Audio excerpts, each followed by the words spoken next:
Bonjour, je m'appelle Aminata, je suis au Liban, cela fait 17 ans. J'aimerais partager des informations qui se passent ici au Liban.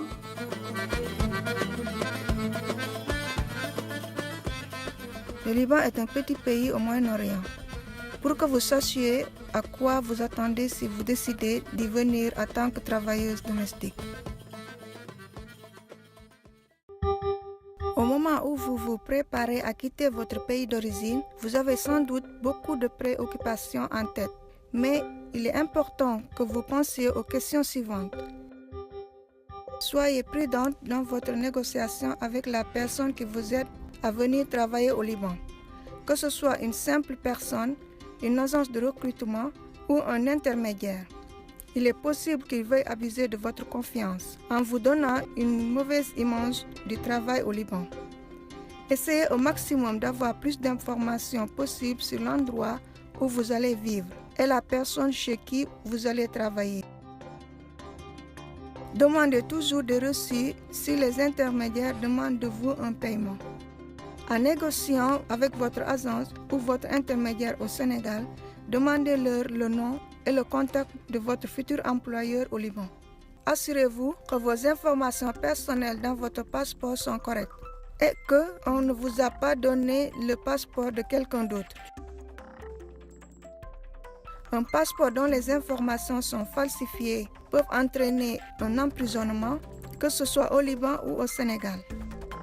Vous devrez aussi faire des photocopies de votre passeport et des autres documents officiels et des contrats de votre agence au Liban et de votre employeur au Liban et garder les copies de tout cela avec vous. Le seul contrat reconnu par la loi au Liban est le contrat unifié par les travailleurs migrants domestiques. C'est un contrat que vous signez à votre arrivée au Liban qui sera écrit en arabe. Tous les contrats signés au Sénégal ne sont pas valables au Liban. Si vous êtes confronté à des problèmes ou des abus au Liban, il y a des organisations qui peuvent vous aider. CAFA 76 090 910 01 392 221. CAFA fournit une aide seulement pour les victimes d'abus physiques ou sexuels. Caritas Liban 03 092 538. L'Union des travailleurs ménagères à Fenassol 01 306 983. Facebook Domestic Workers Union in Lebanon Funding Committee. Le Consulat du Sénégal 01 865 067. Vous pouvez contacter aussi Albert Bokane 70 839 006. Momadou Ndiaye 78 866 994. Alioune Dabo 71 057 032.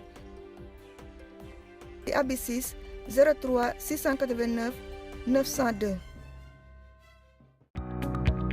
Vous allez voyager au Liban en avion.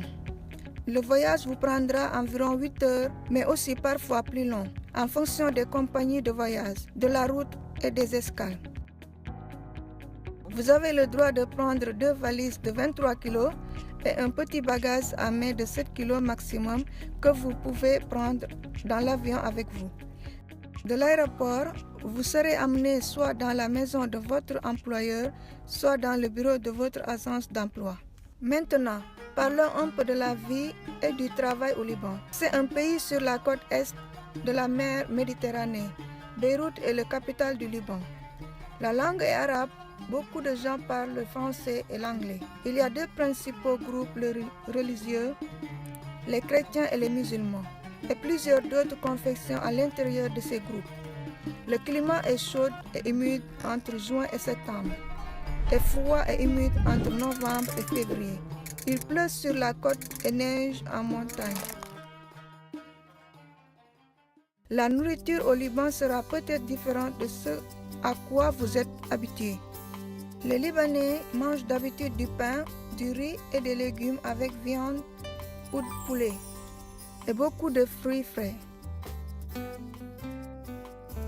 L'indicatif téléphonique pour le Liban est 00961 Si votre famille veut vous appeler, ils doivent composer le 00961, puis le code de la ville où vous serez enfin votre numéro de téléphone. Il y a seulement 2 heures ou parfois 3 heures de décalage entre le Liban et le Sénégal. Pour savoir l'heure au Sénégal, il faut compter 2 heures ou 3 heures de moins qu'au Liban. Il est possible que vous travailliez pour différentes sortes de familles. Certaines familles sont petites, d'autres grandes. Dans certaines, il y a des jeunes enfants. Dans d'autres, il y a des proches âgés. Dans certaines, la mère travaille à l'extérieur. Dans d'autres, elle reste à la maison. Certaines familles vivent dans des appartements et d'autres dans des maisons. Certaines vivent en ville, d'autres dans les villages.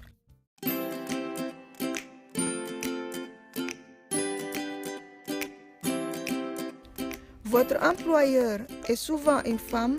Elle vous expliquera ce qu'on attend de vous et les règles du foyer.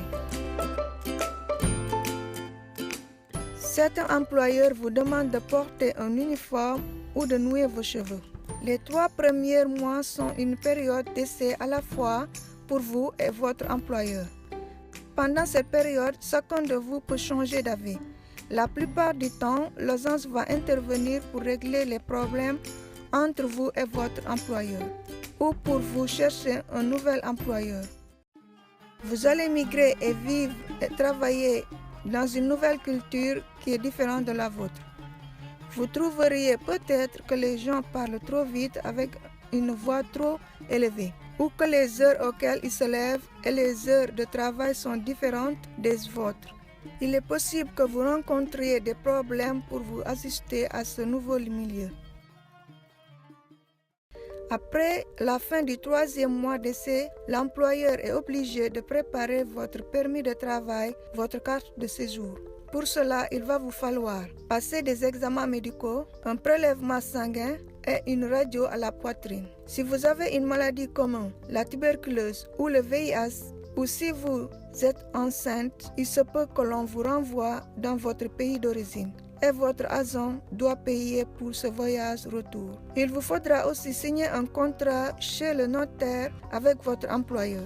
Si les 3 premiers mois sont finis et que vous n'avez pas commencé toutes ces procédures, demandez de l'aide. Selon le contrat, il est de la responsabilité de votre employeur de vous fournir toutes les choses suivantes. Votre salaire à la fin de chaque mois.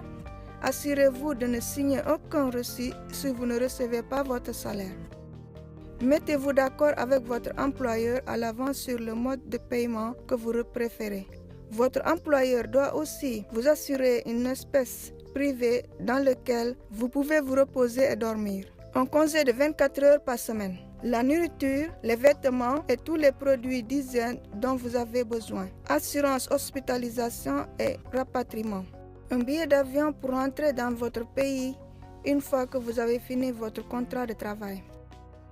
Vous avez le droit de mettre fin à votre contrat dans certaines situations. Cela fait 17 ans que je suis au Liban et j'ai rencontré beaucoup de Sénégalaises.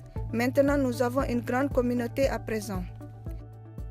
N'oubliez pas, si vous avez n'importe quel problème, vous pouvez toujours appeler l'un de ces numéros suivants. CAFA 76 090 910 01 392 221.